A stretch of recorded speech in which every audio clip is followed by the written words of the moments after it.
Everyone good morning, welcome back to my channel. আমি সবিতা। প্রতিদিনের নেই নতুন দিনে নতুন আরেকটা ভিডিও নিয়ে চলে এসেছি। আশা রাখছি আজকের ভিডিওটা বেশ ভালো লাগে। তো আজকের ভিডিওটা একেবারে ছোট, তো স্কিপ করবে না, তোমরা পুরোটাই দেখো। তো আশা করছি ভালো লাগবে। কুনজর আমাদের লাগে, বড়লোকদের নয়। আমাদের ভাগ্যটা খুবই খারাপ। দুর্গাপূজার কোনো কেনাকাটাই করতে পারলাম না। তো আমাদের নজর লেগেছে আমার সংসারে। তো দেখতে পাচ্ছ সংসারে যে আমার মুখে কেমন ঘা হয়ে গেছে। তো জ্বরটা না কি হয়েছে আমি সেটাই বুঝতে পারছি না যে কেন এরকম হলো। কোনো দিন আমার এরকম হয়নি। তো তারপরে যে মেয়ের পরীক্ষা, সেদিকে টেনশান, ঘরে এরকম সব দিকেই যেন খুবই অশান্তির মধ্যে আছে। আর সংসারে কী যে হচ্ছে আমি নিজেই কিছু খুঁজে পাচ্ছি না। সংসারে মনে হচ্ছে আমাদের সংসারে কারো কুনজর পড়েছে। তো গরিবদের কুনজর পড়ে, জানো, তার বড় লোকদের পড়ে না।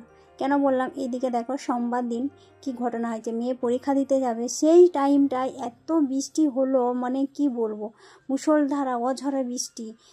মানে সব বন্যা হয়ে গেছে এইরকম বৃষ্টি। মানে সে 10:30, পুরো 10:30টায় বৃষ্টি শুরু হয়েছে। বৃষ্টি তো ছাড়েইনি, তারপরে টিপটিপ করে পড়তে আছে। আর মেয়ের পরীক্ষা আছে, জানো তো, সেই জন্য বললাম না কুনজর আমাদের সংসারে পড়েছে। তো এত বৃষ্টির মধ্যে মেয়েকে আমি পাঠিয়ে দিলাম। আমি বলেছিলাম যাবো বলে, মেয়ে বলছে না তুমি যাবে, আবার দেরি হয়ে যাবে।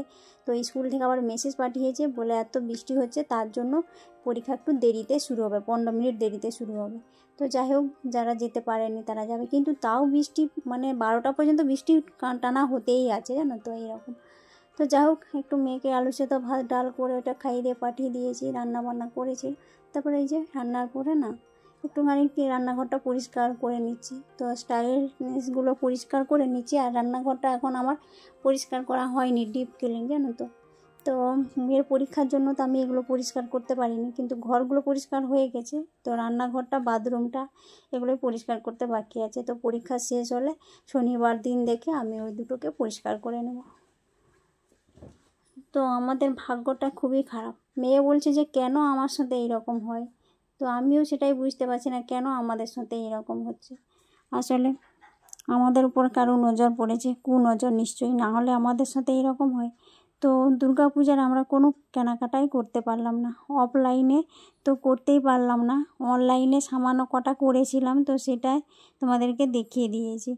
তো আর কিছু কেনাকাটা নেই। তো মেয়ে বলছিল মেকআপের জিনিস নেবে বলে, সেই মেকআপের জিনিসের জন্য আমি অনলাইনেই করেছি। তো এখনও পর্যন্ত মেকআপের জিনিসটা আসলো না। কি জানি, একদিন ডেট হয়েছিল, সেই ডেটটা ক্যান্সেল হয়ে গেল, তাও এখনও আসলো না। বললাম না আমাদের ভাগ্যটাই খারাপ। আমরা যে কাজটা করতে যাই সেটাতে কিছু না কিছু একটা বাধাই হয়ে যায়। তো এবছর পুজোয় কোনো কেনাকাটাও করতে পারলাম না। তো যাই হোক, তোমরা দেখতে থাকো। এইরকম ভাগ্য মনে হচ্ছে আর কারো যেন না হয়। তো কেনাকাটা করিনি, মানে যাওয়াই হয়নি, সময় পাচ্ছিলাম না। আর কি করবো বলো তো, কেনাকাটা করলেও আমরা তো আর কোথাও যেতেও পারবো না।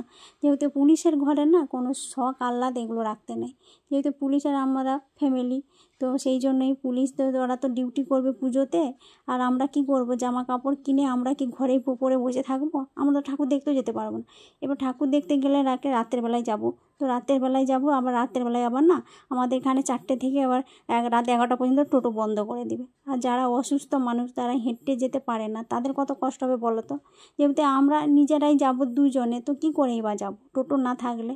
টোটো করে দিলাম, টোটোর উপর বিশ্বাস করে টোটোকে বললাম ওখানে ঠাকুর দেখবো, ও আমাদেরকে দেখিয়ে ঠিক আমাদের বাড়ির কাছে পৌঁছে দেবে। কিন্তু সেইটুকু তো হচ্ছে না। ওই জন্য বললাম না, পুলিশের ঘরের মানুষের কোনো শখ আহ্লাদ কিছুই রাখতে নেই। আর ওই জন্য পুজোতে মনটা এতটাই খারাপ, পুজোরও কোনো শপিং হোক কেনাকাটা কিছুই করিনি। তো ভাগ্য খারাপ যার, তার আবার কি এগুলো করেও কি কোনো ইয়ে আছে? কেনাকাটা করে মনে শুধু শান্তি তো হলো না, পয়সাটাই ধ্বংস হবে, তাই না? তো ওই জন্য পয়সা ধ্বংস করে কোনো লাভ নেই। তো যেতে পারবো না যখন, ঘরেই থাকবো, তাহলে ওই কেনাকাটার কোনো আর প্রয়োজন নেই। তো এইভাবেই আমাদের চলতে হবে। 22টা বছর ধরে আমি এইরকম করে চলছি, জানো। প্রত্যেকটা বছরে পুলিশদের ডিউটি করে যায়, আমরা ঘরের মধ্যেই থাকি। আসলে মেয়ে যখন ছোট ছিল তখন তো নাহলেও বুঝতো না।